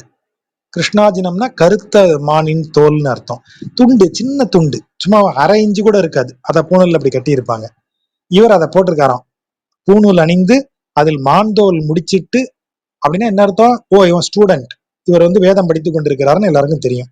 அதை அணிந்து கொண்டு பொல்லாத குரல் உருவாய், பொல்லாதனா இந்த இடத்துல அழகியன்னு அர்த்தம், பொலிந்து நிற்கிறன்னு அர்த்தம். மிகுந்த அழகுடைய தோற்றத்தோடு குரல் உருவாய், சிறு உருவில் அவன் உள்ள போறான். இந்த வேள்வி நடக்கிற இடத்துக்குள்ள வரான். என்ன செய்யறான்? மண் அகலம் குறையிறந்த மைந்தன். குறைனா 3 அடி, குறைவாகத்தான் கேட்கறான் அவன். அதாவது எல்லாரும் எனக்கு ஒரு ஊரை கொடு, ஒரு கிராமத்தை கொடு அப்படின்னு அந்த மன்னன்ட்ட தானம் வாங்கிட்டு போகும்போது இவன் கேட்டது ரொம்ப குறை இறந்த, குறைவாகத்தான் கேட்டான், 3 அடின்னு. அவன் முதல்ல மகாபலி என்ன சொல்றான்? எப்பா, 3 அடி ஓங்காலால அளந்து அதை வச்சு என்ன செய்வேன் அந்த நிலத்தை வச்சுன்னு கேட்கறான். அவ்வளவு குறைவான நிலம் அவன் கேட்டது. ஆகவேதான் குறை இறந்த. அவனுக்கே அந்த இப்படி ஒருத்தன் தானம் கேட்க மாட்டானேங்கிற டவுட் சுக்கராச்சாரியாருக்கு வருது. அவன் வர்றவன் பூரா எனக்கு ஒரு 10 ஏக்கர் கொடு, 50 ஏக்கர் கொடு, 100 ஏக்கர் கொடுன்னு கேட்டு வாங்கிட்டு போறான். இவன் மட்டும் ஆளே பொடியன், இவன் காலால 3 அடி நிலம் மட்டும் கேட்டான்னா என்ன கணக்குல இவன் கேட்கறான்? இதுல ஏதோ கண்டிப்பா ஒரு சூழ்ச்சி இருக்குன்னு யோசிச்சாலும் சுக்கராச்சாரியார் தான். ஆகவே அவன் கேட்கும் போதே அந்த டவுட் வர்ற மாதிரி அவன் கேட்டு வச்சிடறான். குறை இறந்து, குறைவாக கேட்ட. அப்படின்னு அர்த்தம். அதான் குறை இருந்தானா குறைய கேட்டார் இல்ல, குறைவாக கேட்கிறான். எல்லாரும் நிறைய கேட்டு வாங்கிட்டு போகும்போது இவன் குறைவாக கேட்கிறான். மண் அகலம் குறையே. ஆமா, அவன் கேட்டது என்ன? மிஞ்சி போனா 3 அடி இருக்கக்கூடியவன் என் காலால 3 அடின்னு கேட்கறான். 3 அடி இருக்கிறவன் எவ்வளவு அளந்துருவான் நிலம்? அந்த நிலம் வந்து எவ்வளவு குறைவான நிலம். ஆகவேதான் மண்ணகலம் குறையிறந்த மைந்தன் அப்படி கேட்டான் அப்படின்னு சொல்றது. கொங்கு அலர்ந்த மலர் குழலார். கொங்குனா கொத்துன்னு அர்த்தம். கொத்தாக மலர்ந்த பூக்களை தலையில் சூடிய பெண்கள் மங்கை மலர் குழலார். கொங்கை தோய்ந்த அவர்களது மார்பில் வழியும் குங்குமத்தின் குழம்பு அலைந்த கோலம் தன்னால், அதான் கோலம் தன்னால்னு வருது. கோலம் தன்னால் செங்கலங்கள் வெண் மணல் மேல் தவழும். செங்கலங்கள் அந்த வெண்ணிற மணல் மேலெல்லாம் சிவப்பு நிறத்துல ஏதோ கலங்களா இருக்கு. என்னன்னு கேட்டா பெண்கள் மார்பில் அணியக்கூடிய அந்த சந்தன குங்குமம், அந்த குங்குமம் கலந்த சந்தனம் வந்து கீழே சிந்தி இருக்கு சார். அதான் அப்படியே என்ன அர்த்தம்? ஆற்றங்கரையில் பெண்கள் நீராடி வந்து மார்பில் சந்தனத்தை குங்குமத்தோடு கலந்து அப்படி பூசி கொள்ளுகிறார்கள். அந்த காலத்துல அது ஒரு அழகுபடுத்தும் ஒரு விதம். இன்னைக்கு பாடியில கிரீம் தடவிக்கிற மாதிரி அன்னைக்கு அதை சந்தனத்தையும் குங்குமத்தையும் கலந்து தடவிக்கிறாங்க. அப்படி தடவிட்டதெல்லாம் அந்த ஆற்றங்கரை மணல்ல அப்படி சிதறி இருக்கு. ஆகவேதான் மார்பில் அணிந்த சந்தனம் மண்ணுல எப்படியா வரும்னு கேட்டீங்கன்னா அந்த தெருல புரண்டுட்டு போகல அவங்க. அவர்கள் ஆற்றங்கரையில் அதை அணிகிறார்கள். அவர்கள் அணிந்ததிலிருந்து வந்து விழுந்ததெல்லாம் அந்த இதுல இருக்கு. அதை பாத்தீங்கன்னா எப்படி இருக்கு? கரையெல்லாம் செங்கலங்களா தெரியுதாம். வெண் மணல் மேல் செங்கலங்கள் தவழும் நாங்கூர். அந்த அளவுக்கு செழிப்பு ஊர்ல. சந்தனமே அப்படி சந்தனம் குங்குமமா அப்படி இருக்கு மணல் மேலெல்லாம். அப்படிப்பட்ட செழிப்புக்காக அது சொல்லப்படுவது. சிலம்பின் இடை சிறு வரல் போல் பெரிய மேரு திருக்குழம்பில் கனகனப்ப திரு ஆகாரம் குலுங்க நிலமடந்த இதனை இடந்து புல்கி கோட்டிடை வைத்தருளிய எம் கோமான் கண்டீர். வராக அவதாரம் மிகப்பெரிய அவதாரம். ஏன்னா பூமியே அது மூக்கு நுனியில உட்கார்ந்துருக்கு. பூமியே அதன் மூக்கு நுனியில உட்காரணும்னா அது எவ்வளவு பெரிய உருவமா இருக்கணும்? வராகம் பெரிய வராகம். எவ்வளவு பெருசுயா? சரி, மனிதனாகிய உனக்கு ரொம்ப பெருசு என்ன? கண்ணால நீ பார்த்ததுலயே பெருசு என்ன? மேருமலை. மேருமலை தானே, மேற்கு தொடர்ச்சி மலை தானே. இங்க நம்ம இருக்கோம், நம்ம தமிழ்நாட்டுல உட்காந்துருக்கோம். இருக்கிறதுலே உயரமான மலை மேற்கு தொடர்ச்சி மலை தான். நீ உயரமான மலைன்னு சொல்ற மேருமலையே அந்த ஆளு சிலம்புக்குள்ள கால்ல அணிந்திருக்கிற சிலம்பு இருக்கே, அந்த சிலம்புக்குள்ள அது சில் சில்னு கேட்கறதுக்கு உள்ள பரல். அப்படின்னா பரல்னா ஒரு சிறு கல்லுன்னு அர்த்தம். ஒரு சிறு கல்ல அந்த தண்டைக்குள்ள போடுவாங்க. அப்ப அது சில் சில்லுன்னு சத்தம் கேட்கும். அந்த ஆளு காலில் அணிந்திருக்கக்கூடிய சிலம்புக்கு உள்ள இருக்கக்கூடிய சின்ன பரல் தாயா நீ பார்த்த மேருமலை அப்படின்னு அவன் சொல்றான். Size comparison. இந்த இதுல எல்லாம் பாத்தீங்கன்னா எஸ்கவேஷன் நடக்கும்போது அந்த இது பேர் என்ன, கீழடி மாதிரி மண்ணை அகன்று ஆய்வு செய்யக்கூடிய இடங்கள்ல எல்லாம் ஆதிச்சநல்லூர்ல எல்லாம் ஒரு பொருள் கிடைச்சதுன்னா அதை எடுத்து வச்சு பக்கத்துலயே அந்த ஸ்கேல் வச்சுதான் போட்டோ எடுப்பாங்க. அந்த ஸ்கேல் வழியா அந்த பொருளினுடைய சைஸ் என்னன்னு தெரிஞ்சிடும் நமக்கு. இங்க வந்து எவ்வளவு பெரிய உருவம் வராகம்னு சைஸ் சொல்றாங்க. சைசிங் ஸ்கேல் என்ன? நீ பார்த்ததுலயே ரொம்ப பெருசு எதியா? மேருமலை. அதுவே அவன் காலில் இருக்கிற சிலம்புக்குள்ள கிடக்கிற சிறு கல். அப்ப அந்த சிலம்பு எவ்வளவு பெருசு இருக்கும்? சிலம்பு ஒருத்தன் காலில் எவ்வளவு சின்னதா இருக்கும்? சிலம்புக்குள்ளேயே மேருமலை போயிருது, சின்ன கல்லு மாதிரி தான் கிடக்குது. கனகனன்னு சத்தம் கேட்குது. அவன் காலை அசைச்சான்னா மேருமலை குலுங்குது அந்த எதுக்குள்ள, அந்த தண்டைக்குள்ள. அப்ப அவன் அவன் சிலம்பு சைஸ் எவ்வளவு பெருசு இருக்கும்? அந்த சிலம்பே அவன் காலில் சின்னதா இருக்கே, அப்ப அவன் கால் எவ்வளவு பெருசா இருக்கும்? அவன் ஆள் உயரம் என்னவா இருப்பான்? நீ கற்பனை பண்ணிக்கோ. அவ்வளவு பெரிய பிரம்மாண்டம் அவன். திருக்குழம்பில்.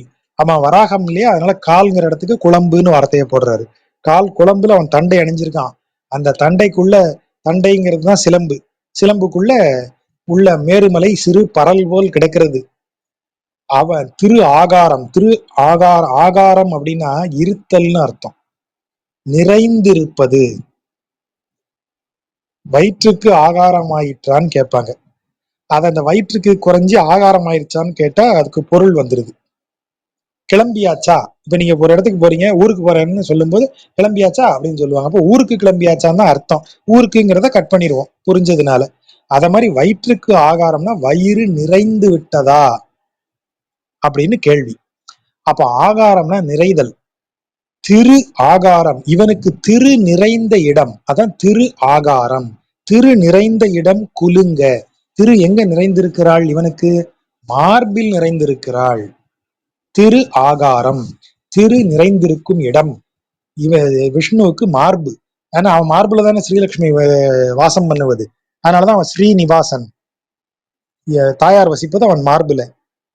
அவன் அப்படி குனிஞ்சி அந்த பூமியை இடந்து தனது பற்களால் பூமியை அப்படி குத்தி அப்படி தூக்கி அப்படி எடுக்கும்போது மார்பு குலுங்குது, அவன் மார்பு அசையுது. அதனால அதுல இருக்கிற தாயாருக்கும் ஒரு ஒரு ஒரு நடுக்கம். திரு ஆகாரம் குலுங்க, திரு இருக்கும் இடமும் குலுங்க, அவன் காலில் இருக்கக்கூடிய சிலம்பு அப்படியே கனகனன்னு சத்தம் எழுப்ப, நிலமடந்த இதனை இடந்து, இடந்துன்னா ஏற்கனவே சொல்லியிருக்கோம், நெம்புகோலினுடைய ஆக்ஷனுக்கு தான் இடந்தல்னு பேரு. இப்படி குத்தி அப்படி நெம்புறது, அதான் இடந்து. புல்கின கட்டி அணைத்து, மண்மகள் பூமிக்கு இதுக்குள்ள அண்டத்தில் இருக்கக்கூடிய கடலுக்கு கீழே ஊத்தி வைக்கப்பட்டுட்டா. இவர் போய் வராக உருவம் எடுத்து தனது தேற்றை பற்களால் அதை அப்படி நெம்பி தூக்குறாரு. தூக்கி அவளை அணைச்சிக்கிறார். பயப்படாத, நான் வந்துட்டேன்னு. புல்கி, திருவிட வெந்தையில போய் பாருங்க, அவ கால் தொடையோட சேர்த்து இப்படி அமுக்கி வச்சிருப்பாரு ஒரு கையால. இருக்க பிடிச்சிருப்பாரு. சும்மா ஸ்டைலா இப்படி இல்ல, அப்படியே கைய அழுந்தி இருக்கும். அப்படி இறுக்கி பிடிச்சிருப்பாரு அவரை. ஒன்னும் கவலையப்படாத, நான் வந்துட்டேன் அப்படின்னு அந்த அவளுக்கு அவளை காப்பாற்றும் நேரத்திலேயே ஒரு ஒரு தைரியம் அவனுக்கு கொடுக்கறது. அதான் புல்கி, இடந்து புல்கி, எடுத்து அணைத்து, கோட்டிடை, கோடுனா அந்த பல், கோட்டிடை வைத்து அருளிய எம் கோமான் கண்டீர். வராகவதாரத்தை போல்னு சொல்றாரு. இலங்கிய நால்மறை அனைத்தும், இலங்கியனா சிறந்து விளங்கும் 4 வேதங்கள், அங்கமாறும் வேதத்தின் அங்கங்களாகிய வியாகரணம், சிக்ஷை, கல்பம், ஜோதிஷம், இதை மாதிரி 6 அங்கங்களும், 7 இசையும், 7 ஸ்வரங்களால் ஆன இசையும், கேள்விகளும், இவற்றினால் உருவாகி வரக்கூடிய துணையாக இருக்கக்கூடிய அனைத்தும், என் திக்கு எங்கும் 8 திசைகளிலும், சிலம்பிய, சிலம்பியனா பரவக்கூடிய, அதாவது சிலம்பின் ஒலி அப்படிங்கிறது, சிலம்புதல்னா அந்த ஒலி கேட்கறது எப்படி பரவுதோ அத மாதிரி சிலம்பியனா சொல்லக்கூடிய, பரவக்கூடிய, நல்பெருஞ்செல்வம் திகழும்.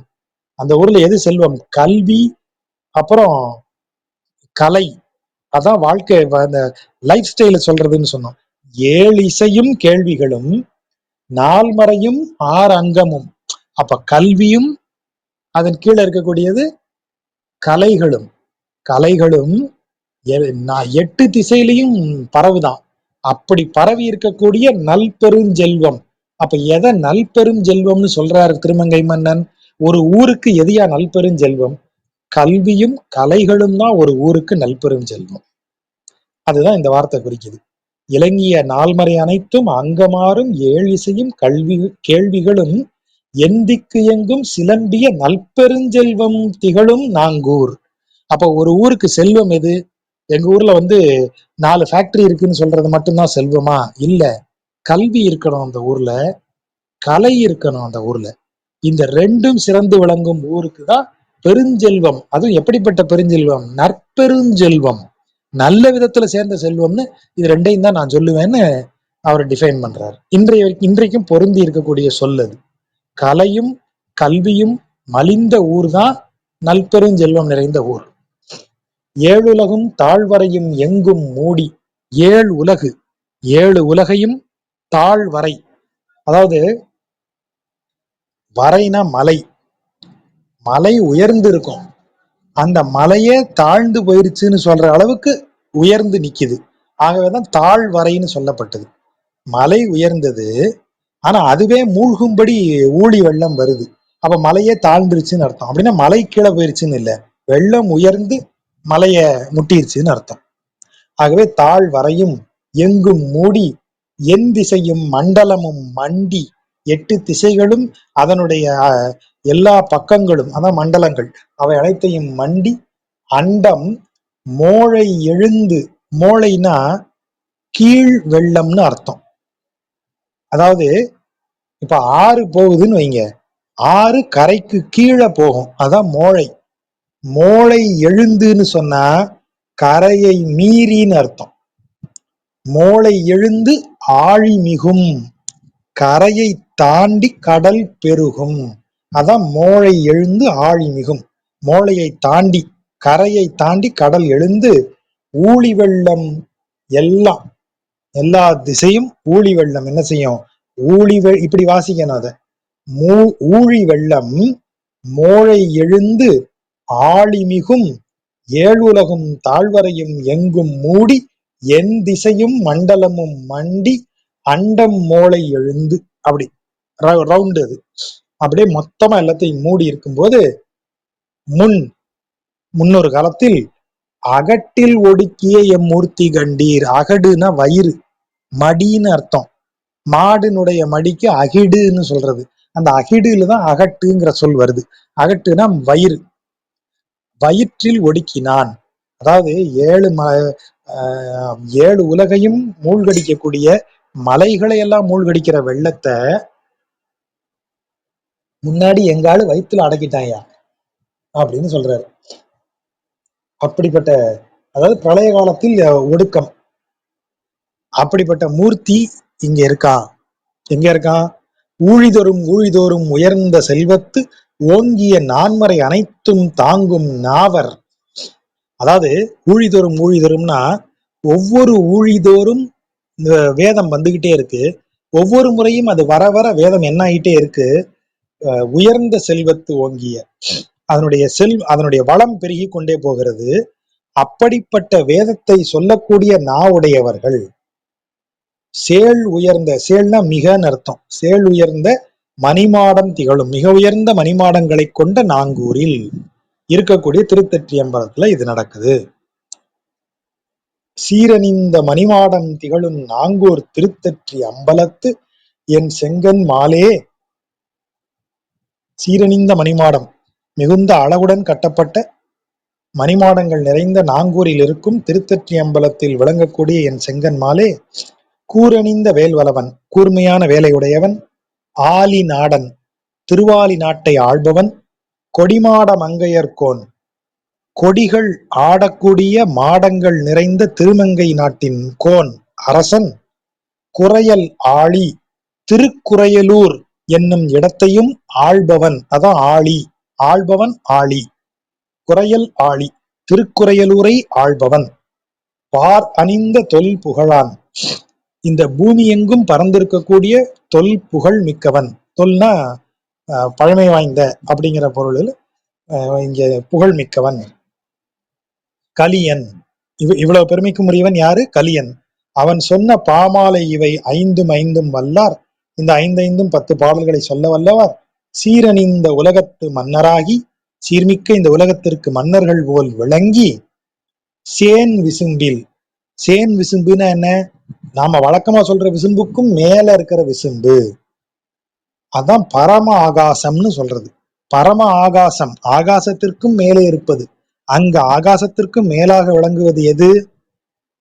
வைகுண்டம். சேன் விசும்பில் வானவராய் திகழ்வர் தாமே, வானவராய்னா நித்தியசூரிகளாய் அங்கு விளங்குவார்கள்.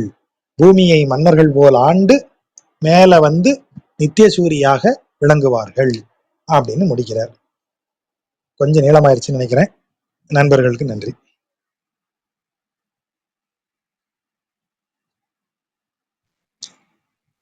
நன்றி சாஜா, ரொம்ப சிறப்பா இருந்தது. இதுல வந்து நிறைய இந்த திருநாங்கூரை பத்தி விளக்கி சொல்றது ரொம்ப இந்த அழகு மிகுதியா இருக்கிற மாதிரி இருக்கு. இதுல நிறைய இதுக்கு முன்னாடியே வந்திருக்கு, இருந்தாலும் இதுல வந்து ரொம்ப ஜாஸ்தியா நிறைய சொல்லியிருக்க மாதிரி இருக்கு. சிம்பிளா இல்லாம கொஞ்சம் அதிகமா தெரியுது, அப்படிதான் எனக்கு தோணுச்சு. அப்புறம் இன்னொன்னு வந்து இந்த இடத்துல நாங்க படிக்கும்போது பார்த்தோம். பேணா நஞ்சுண்டு உவந்த பிள்ளை கண்டீர் அப்படின்னு. அதாவது அது யாரும் யாருக்கும் பிடிக்காத நஞ்சை உண்டு. யாருக்கும் பிடிக்காத நஞ்சை உண்டு உவந்த பிள்ளை அப்படின்னா அதுக்கு ஏதாவது ஸ்பெசிஃபிக்கான அர்த்தம் இருக்கா? அத சந்தோஷமா குடிச்சாரு அப்படின்னா இல்ல எப்படி அது? ஆமா, அதாவது உண்டு உகந்த பிள்ளை. அவனுக்கு வந்து அனைத்துமே உகந்ததுதான். நஞ்சே கொடுத்தாலும் உகந்ததனை ஏற்றுக்கொள்ளக்கூடிய பிள்ளை அவன். அனைத்தையும் ஏற்றுக்கொள்வான். அதுக்கு ஒரு பொருள் எப்படி சொல்லுவாங்கன்னா, இவர் முக்கூர் லட்சுமி நரசிம்மாச்சாரியார் சொன்னதுன்னு எனக்கு நினைவு. என் நினைவுல அப்பப்போ இடி விழும். அதனால கொஞ்சம் குழப்பம் இருந்தாலும் அது நினைவுல இருந்து தான் சொல்றேன். பூதனைக்கு முக்தி கிடைச்சதாம். எதனால முக்தி கிடைச்சதாம்? அதாவது இறைவனுக்கு ஒன்றை கொடுக்க வேண்டும்னு நம்ம ரொம்ப ஆசையோட இறைவனுக்கு ஒன்றை கொடுக்க வேண்டும்ங்கிற நோக்கத்தோட ஒன்றை கொடுத்தால் இறைவன் ஏற்றுக்கொள்ளுவான். அந்த ஒண்ணு என்னன்னு பார்க்க மாட்டானா. அதுதான் பகவத்கீதையில அவன் சொல்ற மாதிரி, நீ ஒரே ஒரு இலையை எடுத்து எனக்குன்னு கொடுத்தா கூட நான் வாங்கிக்குவேங்கிறான். ஒரே ஒரு துளசி இலையை கொடுத்து இதான் என்னால முடியும், இதை ஏற்றுக்கொள்ள பக்தியோட கொடுத்தா துளசி இலையை கூட அவன் ரொம்ப மகிழ்ச்சியோட ஏத்துப்பான். பூதனை எப்படி கொடுக்கறா அவனுக்கு? பெற்றதாய் போல். அந்த வார்த்தையை கவனிச்சீங்கன்னா தெரியும். பெற்று எடுத்த தாய் போல் மடுப்பங்கிறாரு. ஒரு தாய் தன்னுடைய குழந்தைக்கு வந்து அமுது ஊட்டும் போது எவ்வளவு ஆசையோட அந்த குழந்தைக்கு கொடுக்கணும்னு நினைச்சு முலையூட்டுவாள். அத அது அதுல அவளுக்கு அதை தவிர வேற சிந்தனை உண்டா அவளுக்கு? குழந்தைக்கு கொடுக்கணுங்கிறதுல இது குழந்தைக்கு தராம இதை வச்சிருந்து என்ன செய்ய போறா அவ அப்படி யோசிப்பாளா? குறைந்தபட்சம் ஒரு சாப்பாடை சமைச்சு வச்சா கூட குழந்தைக்கு இவ்வளவு வச்சுட்டு இத இன்னொரு குழந்தைக்கு வச்சிருப்போம், இல்ல வீட்டுக்காரருக்கு கொஞ்சம் வச்சிருப்போம்னு எடுத்து வைப்பா. முலைப்பால் ஊட்டுற தாய் யாருக்கு எடுத்து வைக்கணும்? அப்ப அவ குழந்தை அது கொடுக்கும் போது முழுமையாக தன் குழந்தைக்கு கொடுக்கணும்னு நினைச்சுதானே கொடுக்குறா. அப்ப அந்த முழுமையான அர்ப்பணிப்போடு ஒரு தாய் கொடுப்பதை போலத்தானே இவளும் நஞ்ச கொடுத்தா. அத அவன் என்ன செஞ்சான்? வேற யாரும் அப்படி கொடுத்தா வாங்குவாங்களா? முழு மனசோட மிகுந்த அன்போட நான் எங்க வீட்டுக்கு வந்திருக்கிற ஆட்களுக்கு இவ்வளவு பாலிடால ஊத்தி கொடுத்தேன்னா யாரும் குடிப்பா? ஆனா இறைவன் ஏத்துப்பான். நீ கொடுத்த மனசை பாக்குறேன் நான் அப்படின்றான். அவ எப்படி கொடுத்தாலாம்? பெற்று எடுத்த தாய் போல மடுப்ப. அவ யாரு? பொல்லாத வன் பேச்சு. கொடுமையான அரைக்குதான் அவ. கொங்கை வாங்கி பெற்றெடுத்த தாய் போல மடுப்ப. மார்பை எடுத்து பெற்ற தாய் போல இல்ல கொடுத்தா. அப்ப அவ கொடுத்தது நஞ்சாகவே இருந்தாலும் நான் உகந்து வாங்கிப்பேன்னு அவன் சொல்லிட்டான். ஆகவே அவள் கொடுத்த நஞ்சை பிரசாதமாக ஏற்றுக்கொண்டு அவளுக்கு முக்தி கொடுத்தான்னு அவர் சொல்றாரு. ரொம்ப பொருத்தமான சொல்லுது. நன்றி ஜாஜா. அப்புறம் இந்த 1283 கூட ரொம்ப நல்லா இருந்தது. அதாவது இந்த ஃபர்ஸ்ட் ஆரம்பத்துல ராமரை பத்தி தவறா சொல்ற மாதிரி படிக்கும்போது புரிஞ்சுது. அது வந்து இட் இஸ் ராவணனுடைய ராவணனுடைய ஸ்பீச் அப்படிங்கிறது வந்து ரொம்ப நல்லா இருந்தது. இவர் வந்திருக்காரு, லங்கா வந்து ஏதோ பேசணும். நீங்க சொல்லுங்க. நம்ம ஒன்றும் இல்லை, நல்லா இருந்ததுங்க. எப்போதும் முழுசாக கேட்கணும்னு ஆசை. பட்டு நமக்கு 1லேருந்து 10 பாழா போன வேலை. Of course bye bread and butter. But இன்னைக்கு ரொம்ப நல்லா இருந்தது. நம்மளை விட்டானுங்க கொஞ்ச நேரம். நீங்கள் ரொம்ப நேரம் சொன்னீங்க ஐயா, ரொம்ப நன்றி. It was very awful, very wonderful, awesome. நீங்க இன்னைக்குதான் வரீங்களா? வந்திருக்கேன் நான் முன்னாடி. நான் விடாம வரணும் தான் அப்படியா? ஆசை. அதாவது சரி நம்ம சரி. இப்போ பிறந்து வளர்ந்ததெல்லாம் திருவரங்கத்துல.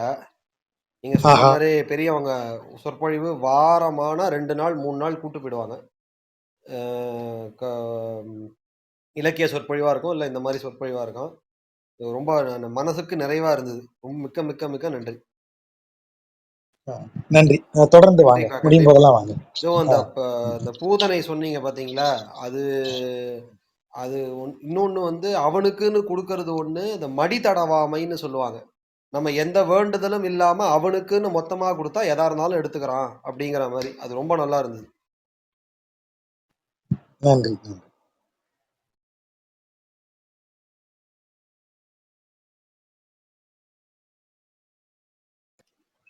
வெற்றி, நீங்க ஏதாவது சொல்றீங்களா? வணக்கம் ஜஜா. இது ஆக்சுவலி இந்த நரசிம்ம அவதாரங்கள்ல நிறைய இடங்கள்ல நம்ம ரொம்ப அழகா ரசிக்க முடியறது. வராக அவதாரத்தை அவ்வளவா ரசிச்ச மாதிரியான பாசுரங்கள் எனக்கு நினைவில் இல்லை. இது ரொம்ப அழகா இருக்கு. நீங்க சொன்ன மாதிரி அந்த ஒட்டுமொத்த வியூவையும் ஒரு மலைய ஸ்கேலா வச்சு காட்டியிருக்கிறது. அண்ட் இந்த பாட்டுல வந்து அந்த குழம்ப, அந்த மார்பு குலுங்கறது, அந்த தாயார் தூக்கும்போது, அதெல்லாம் ரொம்ப அந்த காட்சி வந்து எனக்கு தெரிஞ்ச வரைக்கும் வராக அவதாரத்துக்கு இது ஒரு அழகான பாசுரம் மாதிரி தெரியுது. வேற எங்கேயாவது பதிவாயிருக்கா இதே போல பிரபந்தத்துல? நிறைய வராகனை இடங்கள்ல இருக்கு. நான் கண்ட நல்லதுவேன்னு இருக்குங்க. ஆமா, அது நல்லா இருக்கு. திருவிடந்தை குறித்தே பாடல்கள் பாடியிருக்காரு. நிறைய இடங்கள்ல வராகத்தை குறித்து அவ்வளவு நல்ல கேழல், ஆம், அப்புறம் வந்து ஏனம் அப்படிங்கறதெல்லாம் பன்றியினுடைய வேறு வேறு பெயர்கள். வராகம்ங்கிறது வடமொழி சொல், கேழல் ஏனம் அப்படிங்கிறது தமிழ் சொல், கேழல் உருவாகினே சொல்லி நிறைய இருக்கு. நாம நீங்க இதுக்கு வந்தது இல்லையா, பிரபந்த வகுப்பு அங்க வெள்ளிமலையில வந்தது இல்ல? அட்டன் பண்ணல சார். புனக்கேடல் வந்திருக்கீங்க இல்லையா? வந்திருக்கு. ஆமா ஆமா வந்திருக்கீங்க. அதுல வந்து மூவுருவில் ராமனாயின்னு ஒரு டைட்டில் இருக்கும். நாம அத நேர குறைவு காரணமா அந்த டைட்டில்ல உள்ள பாடல்களை பார்க்கல. ஆனா உங்களுக்கு வாட்ஸ்அப்ல அனுப்பி வச்சிருப்பேன் பாருங்க, அந்த இது பிடிஎஃப். அதுல மூவுருவில் ராமனாயின்னு தலைப்பு இருக்கும். அது வந்து எதுல, என்ன தலைப்புல தொகுத்ததுன்னா, வெவ்வேறு அவதாரங்களை குறித்து ஆழ்வார்கள் பாடிய பாடலினுடைய தொகுப்பு தான் அந்த தலைப்பு, மூவுருவில் ராமனாயின்னு. அதுல இருக்கிற பாடல்களை படிச்சு பாருங்க. அதுல நரசிம்ம அவதாரம், இது ராமாவதாரம், அப்புறம் இது வராக அவதாரம் குறித்த பாடல்கள்ல சில பாடல்கள் அதுல வரும். அந்த தலைப்புல நீங்க படிச்சீங்கன்னா நிறைய இடங்கள்ல சொல்லியிருக்காங்க வராகத்தை. இல்ல நம்ம பார்த்துருக்கோம், திருவிடந்தை எல்லாம் பார்த்துருக்கோம். பட் இந்த காட்சி வந்து அதாவது அந்த விலங்கை ரசிக்கும்படியா இருக்குது. ஒரு ஆமா வராகத்தை ரசிக்கும்படியான ஆமா, ஒரு ஒரு காட்சியா இந்த விஸ்வரூப வராகம் இந்த பாட்டுல தான் வருது. அததான் நான் சுத்தி வச்சு சொல்லிட்டு இருக்கிறேன்.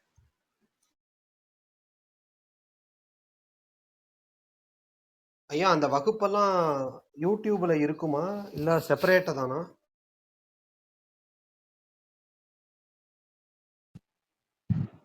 வெள்ளிமலையில நடக்கிறது நேரடி வகுப்புகள். அது ஒரு 3 நாட்கள் நீ அங்க வந்து தங்கி அந்த வகுப்பை அட்டன் ஓகே. பண்ணணும். மற்றபடி இதுல நம்ம பேசுறது எல்லாமே நம்ம நண்பர்கள் ரெக்கார்ட் பண்ணி யூடியூப்ல போடுறாங்க. அது யூடியூப் இது சேனல் லிங்க் கொடுத்து சப்ஸ்கிரைப் பண்ணிக்கிறேன் நான், ப்ளீஸ். மனசுக்கு நிறைவா இருந்தது. மிக்க மிக்க மிக்க நன்றி. நன்றி. தொடர்ந்து வாங்க, கண்டிப்பா முடியும் கண்டிப்பா. போதெல்லாம் வாங்க. இதோ அந்த பூதனை சொன்னீங்க பாத்தீங்களா, அது அது இன்னொன்னு வந்து அவனுக்குன்னு கொடுக்கறது ஒண்ணு, இந்த மடி தடவாமைன்னு சொல்லுவாங்க. நம்ம எந்த வேண்டுதலும் இல்லாம அவனுக்குன்னு மொத்தமா கொடுத்தா எதா இருந்தாலும் எடுத்துக்கிறான் அப்படிங்கிற மாதிரி. அது ரொம்ப நல்லா இருந்தது. நன்றி.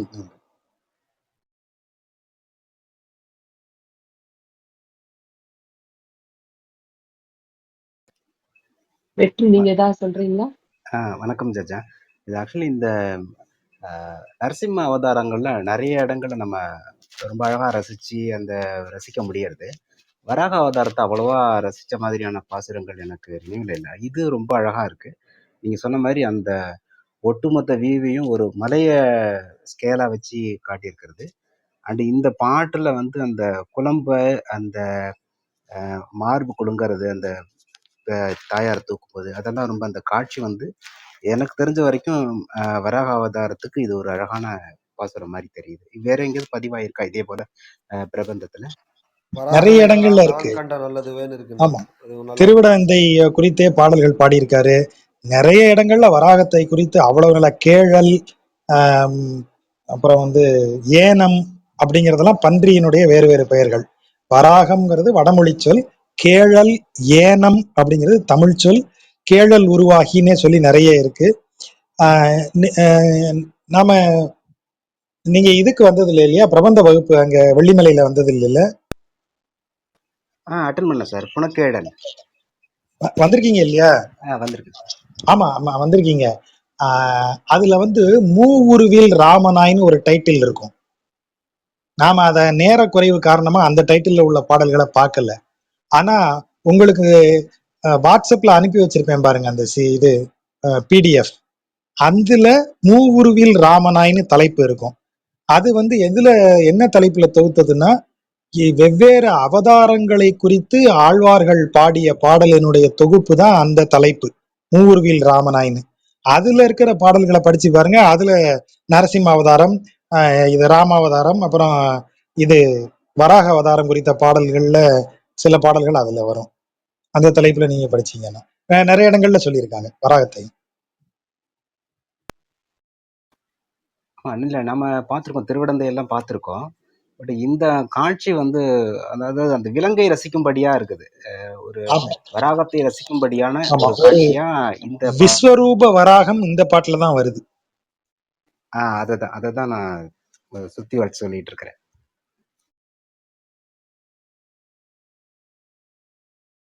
ஐயா அந்த வகுப்பெல்லாம் யூடியூப்ல இருக்குமா இல்ல செப்பரேட்டா தானா?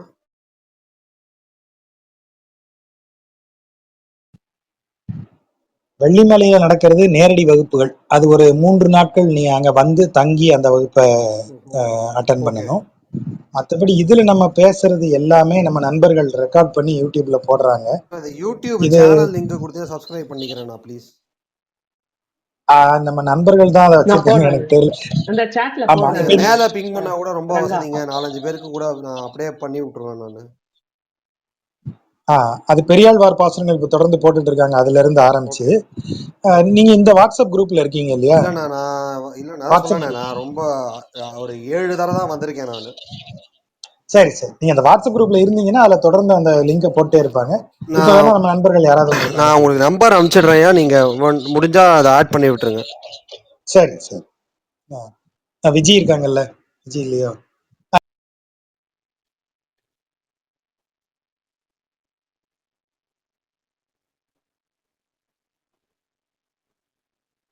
கேள்விகள் எதுவும் இல்லைன்னா முடிச்சுக்கலாமா? நன்றி ஜாஜா, ரொம்ப சிறப்பா இருந்தது. நன்றி. அப்ப அடுத்த ரொம்ப வியாழக்கிழமை டைம் சந்திப்போம் போனதே நண்பர்கள். தெரியல. ரொம்ப டைம். சரி சரி. நன்றி நன்றி நன்றி. நன்றி.